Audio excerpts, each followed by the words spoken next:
वाह सुभान अल्लाह। 6 साल के बाद वापस ही है जब हुजूर तशरीफ लाए। मक्का की गलियों में अब मुकाबला करने की किसी की हिम्मत नहीं थी, ताकत नहीं थी। हुजूर पाक जैसी हरम मक्का में दाखिल होते हैं, सारे इधर उधर छुप करके भाग रहे थे जिन्होंने जुल्म किया था अपने दौर में। कोई इसके घर भाग रहा है, कोई उसके घर भाग रहा है। वो दिन आएगा, याद रखो, वो दिन याद रखना। कुफ्फारे मक्का भाग रहे थे, जान बचा रहे थे, और मेरे आका काबे के पास खड़े होकर के ऐलान कर रहे थे, आज तुम्हारी जान बख्श दी गई है, आज तुम्हारे लिए रहमत का दिन है, हम आज किसी के साथ मुकाबला नहीं करेंगे। हुजूर अपनी रहमत के खैरात बांट रहे हैं। फिर अब सुनो, 10,000 सहाबा के साथ जब मक्का मुकर्रमा में मेरे आका दाखिल हुए, अब खाने काबा खोलने की बात थी। चाबी किसके पास है? उस्मान बिन शैबा के पास। बुलाया रसूलुल्लाह ने, कहा है उस्मान बिन शैबा? आए, सर झुकाए हुए आए, ईमान लाए हुए नहीं थे। कहा लाओ चाबी। चाबी दे दिया हुजूर के हाथ में। कहा है उस्मान, क्या मैंने ये बात नहीं कही थी, एक दिन ये चाबी मेरे हाथ में आएगी? वो सर नहीं उठा सके, सर झुकाए खड़े रहे। मेरे आका ने अपने हाथों से चाबी खोला, खाने काबा का दरवाजा खोला, और वहां से सारे शिर्क व कुफ्र की आलाइशों को पाक किया।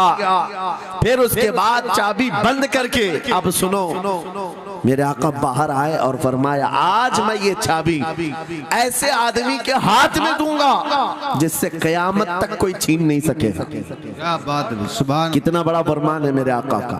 सुभान। हुजूर ने जब ये फरमाया तो जो बड़े बड़े सहाबा थे उनके दिलों में ख्वाहिश थी, काश चाबी हमें मिल जाए, हमारे खानदान में चलती रहे। वहाँ सिद्दीक अकबर भी हैं, फारूक आजम भी हैं, उस्मान इब्न अफ़्फ़ान भी हैं, हैदर कर्रार भी हैं, रिदवानुल्लाहि अलैहि मजमाइन। सब सहाबा के दिल में ख्वाहिश थी ये चाबी हमें मिल जाए। मेरे आका सल्लल्लाहु अलैहि वसल्लम ने सबकी तरफ देखा और फिर आयत पढ़ी, इन्नल्लाह यअमुरुकुम अन तुअद्दुल अमानाति इला अहलिहा, बेशक अल्लाह तुम्हें हुक्म देता है अमानत उसके अहल के सुपुर्द कर दो। ये आयत पढ़ करके मेरे आका फिर उन्हीं शख्स को बुलाते हैं जिनके पास पहले से चाबी थी, उस्मान बिन शैबा, करीब आओ, करीब आओ। वो कहते हैं मेरी तो हालत गैर थी, आज तो मैं मुजरिम बन करके आया था, कैदी बन करके आया था, मुझे तो आज मारा जाना था, ईमान लाए हुए नहीं थे। हुजूर ने कहा ये चाबी वापस मैं तुमको ही देता हूँ और सुबह कयामत तक ये तुम्हारे खानदान में रहेगी। सुभान अल्लाह। इतना कहना था, उस्मान बिन शैबा ने पुकार कर कहा, ला इलाहा इल्लल्लाहु मुहम्मदुर रसूलुल्लाह। क्या बात है, सुभान। मेरे अजीजों, आज भी जाकर देख लेना, दसियों बादशाह आए होंगे, सैकड़ों हुकूमतें बदल गई होंगी, खाने काबा की चाबी आज भी उस्मान बिन शैबा के खानदान में ही मौजूद है। वो सहाबी रसूल। मैं ये हदीस इसलिए आपके सामने अर्ज किया, तुम उस रसूल के उम्मती हो, उस रसूल के उम्मती हो जिन्हें एक बार ललकार करके चैलेंज कर दिया गया था कि काबा की चाबी नहीं देंगे। मेरे आका सल्लल्लाहु अलैहि वसल्लम ने अपने जलाल और जमाल के संगम के साथ ऐलान फरमाया था ये चाबी मेरे हाथ में होगी। आज उस हबीब कायनात रसूल कायनात सल्लल्लाहु अलैहि वसल्लम की उम्मत को मैं ये हदीस सुना करके अर्ज कर रहा हूँ, हालात अगर मक्का जैसे आ गए तो नर्वस मत हो जाना, हमारा घर लुट जाएगा, हमारी चाबियां चली जाएंगी, हमारे कुआर दरवाजे बंद हो जाएंगे। उस नबी को याद करना, आका आपका उम्मती अगर बेघर किया जा रहा है, आपकी तरफ से मदद आ जाए और आएगी, मेरा यकीन है मदीने से आवाज आएगी। आज ये जालिम कुत्ते अगर तुम्हारा दरवाजा बंद करते हैं, इंतजार करो, इंतजार करो, कुछ देर की खामोशी है, फिर शोर आएगा।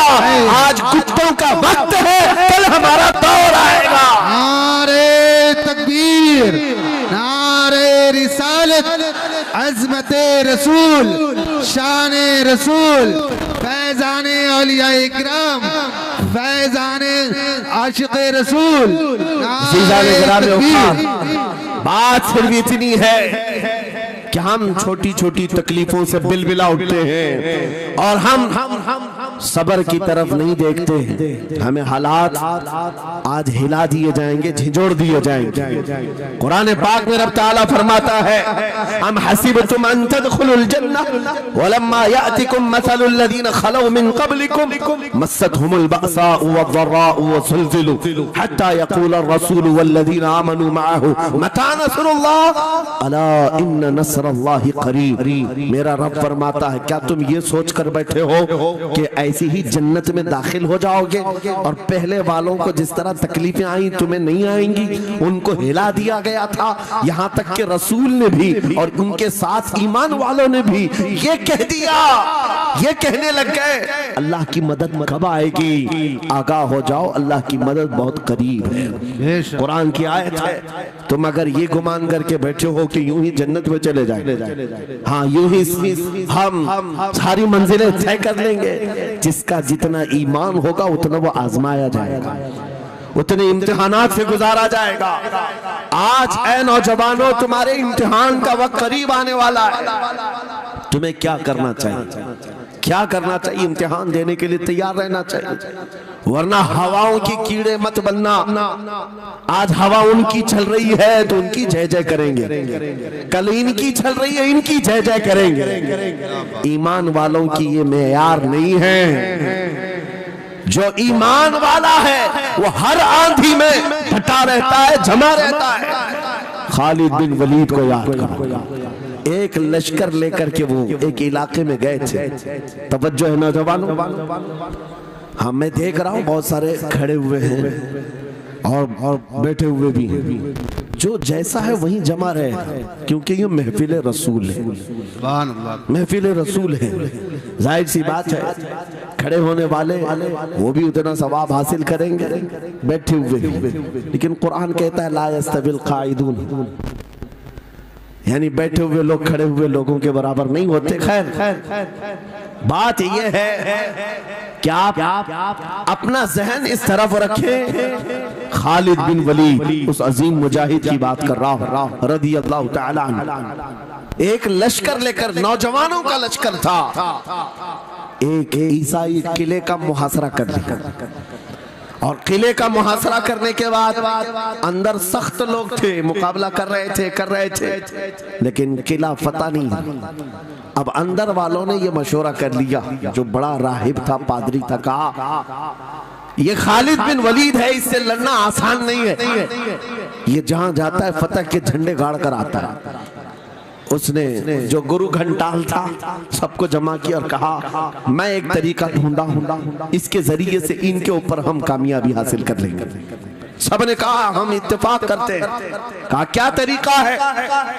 गुरु ने कहा, पादरी ने कहा ये बैठाए ये सब चीजें महफिल रसूल के आदाब नहीं। जो लोग बैठा रहे हैं, मैं कह रहा हूं जो जहां है जिस हालत में खड़े रहेंगे इंशाअल्लाह। आप अगर खड़े होने में दिक्कत महसूस कर रहे हैं, मैं भी खड़ा होता हूं इंशाअल्लाह। ठीक है?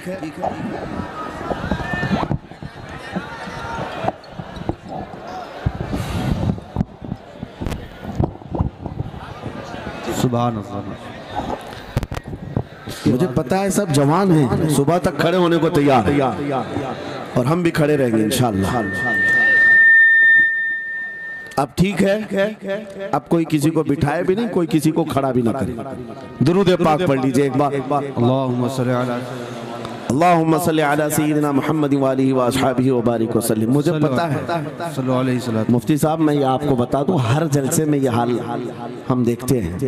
वजह ये है कि हम कुर्सी पे बैठे रहते, कुछ लोगों को नजर नहीं आते, वो हंगामा करते रहते, इधर से नहीं दिख रहे, उधर से नहीं दिख रहे, और आसपास जो बैठे हुए हैं इनको वो अड़चन समझते हैं कि ये बीच में हाइल हो गए। लेकिन मैं इतनी बात कहता हूँ, अल्हम्दुलिल्लाह हमारी वो कौम है, मुझ जैसे एक निकम्मे, मैं एक गुलाम और खादिम हूँ, मुझे देखने के लिए वो बीच में किसी को बर्दाश्त नहीं कर पाते, तो ये अपने रसूल और अपने दरमियान किसी और को क्यों बर्दाश्त कर सकते हैं? क्या बात है, बहुत अच्छा। हम गुलामों के लिए इनके जज्बात हैं तो रसूल के लिए जज्बात और हैं। अल्हम्दुलिल्लाह वो इश्क अभी सलामत है, इसीलिए तो हम घूम रहे हैं। अगर मरे होते तो मुर्दों को कौन खिताब करता। जिंदगी अभी बाकी है और हमें उम्मीद भी बाकी है, उम्मीद बाकी है। खुराफात आ गई है, मुझे पता है, गलत काम बहुत आ गए हमारे मोहल्ले में। मुझे सुबह से बताया गया बहुत सारे, ये एक मोहल्ले का अलमिया नहीं है। हम जहाँ जा रहे हैं शहरों के शहर नशे में तबाह हैं, बर्बाद हैं, लेकिन साथ में मुझे इस बात का यकीन है हुजूर की ये उम्मत गुनहगार तो हो गई है लेकिन गद्दार नहीं है। क्या बात है, हुजूर की गद्दार नहीं है।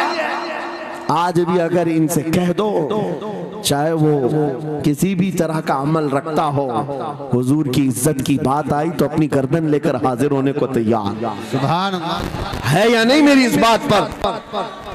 सुनो, खालिद बिन वलीद जब किले का मुहासरा कर चुके हैं, ईसाई पादरी ने अपने सारे साथियों से कहा हम इनको 3 दिन का टाइम देते हैं कि हम इनको सुलह करने की बात करेंगे, लेकिन मेरी एक शर्त होगी।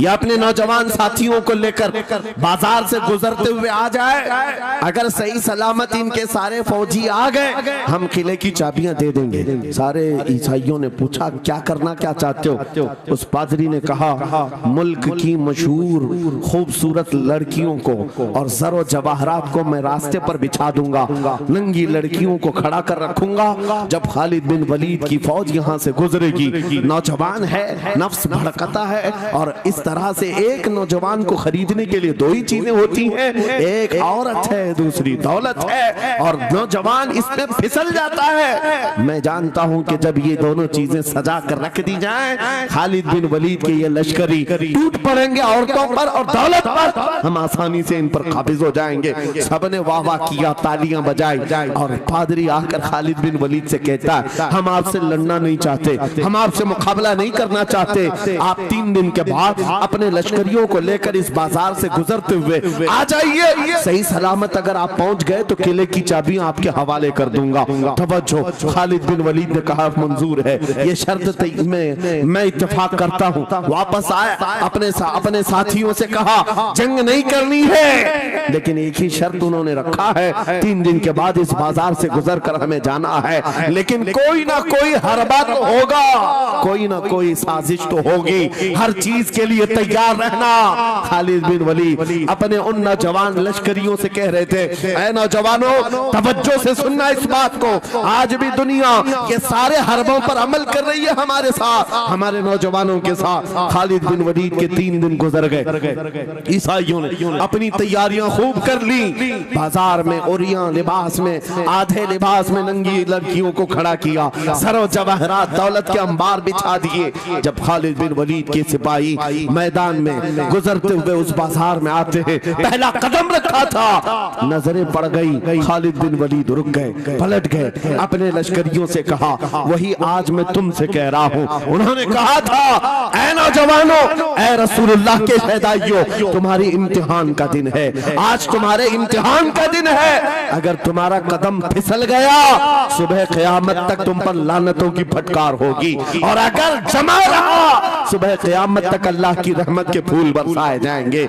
नौजवानों ने पूछा करना क्या है हमें, आज कौन से इम्तिहान में कामयाब होने का तरीका क्या है इस इम्तिहान में। खालिद बिन वलीद ने कहा कुछ न करना, बस अपने रसूल की सुन्नत पर अमल करना। कहा हम तो करते हैं, यहाँ क्या करना है। खालिद बिन वलीद कहते हैं मैंने मेरे मुस्तफा करीम को देखा है, जब रसूलुल्लाह मदीने के बाजार से गुजरते थे अपनी नजरें नीची करके जाते थे। आज तुम बाजार से जा रहे हो, बस इस सुन्नत पर अमल कर लो, अपनी हया की नजरें झुकाकर चलना, फिर उसके बाद अल्लाह मालिक है। खालिद बिन वलीद के जोश और वलवले से भरी हुई ये तकरीर ऐसी असर कर गई, वो नौजवान 1-2 नहीं थे, सैकड़ों की तादाद में थे, सर झुकाए बाजार से ऐसे चल रहे हैं। तारीख निगार कहते हैं वो इस तरह से चल रहे थे कि उनके सरों पर अंडा भी रख दिया जाता तो नहीं गिरता, न इधर हिलाए न उधर हिलाए, न इधर देखे न उधर देखे, और बराबर अपनी नजरें जमीन पर झुकाए हुए तेजी से चलते हुए उस किले के फाटक तक पहुंच गए। वहां वो पादरी साहब इंतजार में थे, भटक गए होंगे, औरतों से भिड़ गए होंगे, दौलत जमा कर रहे होंगे, मगर ये दीवाने ठुकराते हुए हर दौलत और उरियानियत को उस किले के फाटक तक पहुंच गए। पादरी सामने आया, किले की चाबियां वादे के मुताबिक खालिद बिन वलीद की गोद में डाल दिया और कहा, एक बात बताओ ऐ खालिद, एक बात तो बताओ, ये जो तुमने जमात, ये जो तुमने लश्कर जमा किया है सिपाहियों का, ये इंसान है या फरिश्ते हैं? इनके दिल है या नहीं? इनकी ख्वाहिशात है या नहीं? इनके जिस्मों में नफ्स है या नहीं? हमने मुल्क की सबसे खूबसूरत तरीन औरतों को खड़ा कर दिया था, दौलत को बिछा दिया था, इनमें से एक भी उसकी तरफ तवज्जो नहीं किया। खालिद बिन वलीद मुस्कुराकर जो जवाब देते हैं वो हमारा ईमान होना चाहिए। क्या जवाब देते हैं? फरमाते, नादान ऐ ईसाई, उन आंखों को तू खरीदने की कोशिश कर रहा था जिन आंखों में पहले से जमाले मुस्तफा बसा हुआ। क्या बात है, सुभान अल्लाह, अल्लाह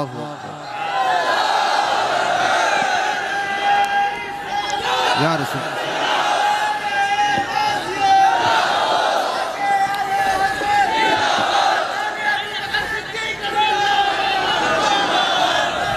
ये जो लोग लाइट के करीब हैं, इनसे गुजारिश है कि आप हट जाएं, करंट लग। मेरे अजीजों, ये जवाब था उन आंखों को दुनिया का हुस्न क्या धोखा दे सकता है जिन आंखों में पहले से जमाले मुस्तफा बसा हुआ। और तारीख ने बार बार ये गुमराह करने की कोशिशें की, एक बार नहीं, दो बार नहीं। कलयुबी में एक हिकायत है, हजरत शहाबुद्दीन कलयुबी ने लिखा है, 3 भाई एक ईसाई बादशाह की कैद में आ गए थे, तीनों सगे भाई थे और जवान भी थे। जवान ज्यादा है इसलिए खिताब कर रहा हूं, इसका मतलब ये नहीं है कि बूढ़ों के लिए कोई नसीहतें नहीं, इंसान है, नफ्स है तो सबके लिए, सबके लिए। 3 जवान कैद में आ गए। बादशाह ने उनको ऑफर दिया कि मेरे दीन में आ जाओ, मैं सिपाही बना लूंगा, वजीर बना लूंगा, मगर वो रसूलुल्लाह के गुलाम थे, मेरे आका के शहदाई थे। कहा, इतनी आसानी में तो हम दीन नहीं बेच सकते। तवज्जो है नौजवानों, ये सब तुम्हारे साथ हो रहा है। दौलत तुम्हें दिखाकर, हुस्न तुम्हें दिखाकर अगर दुनिया खरीद सकती है तो लानत है ऐसे तुम्हारी जिंदगी पर। फिर वो कैसा ईमान वाला है, कैसा मुसलमान है जिसने अपने नबी की मोहब्बत को हल्की चीज में बेच दिया?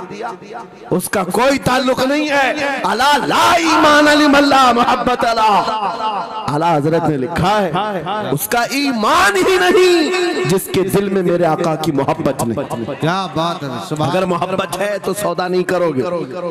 3 भाई एक बादशाह की कैद में आ गए और उनको ऑफर दिया गया, दीन बदल लो, हमारे दीन में आ जाओ, छोड़ देंगे।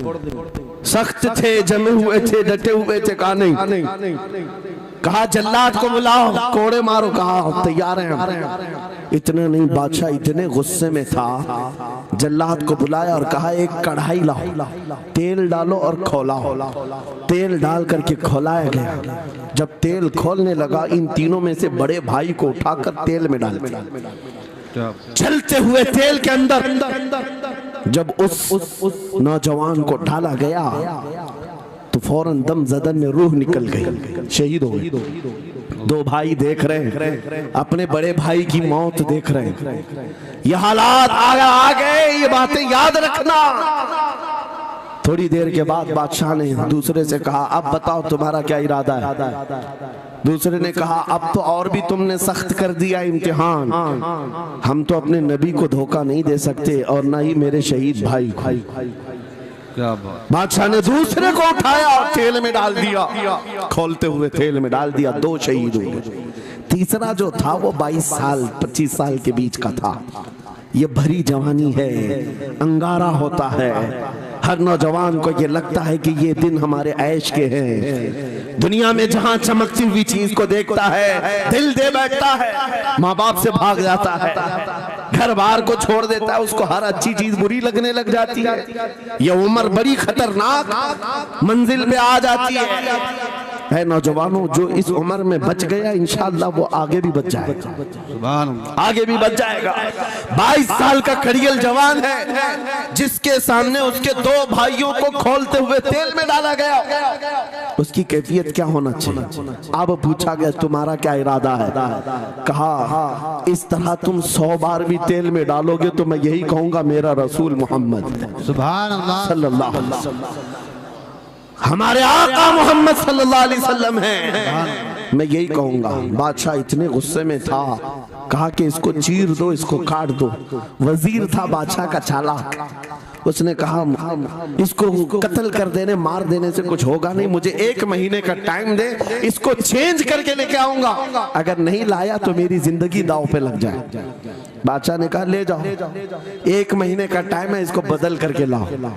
वजह यह थी कि उस वजीर के घर में बड़ी खूबसूरत लड़की थी जिसके रिश्ते के लिए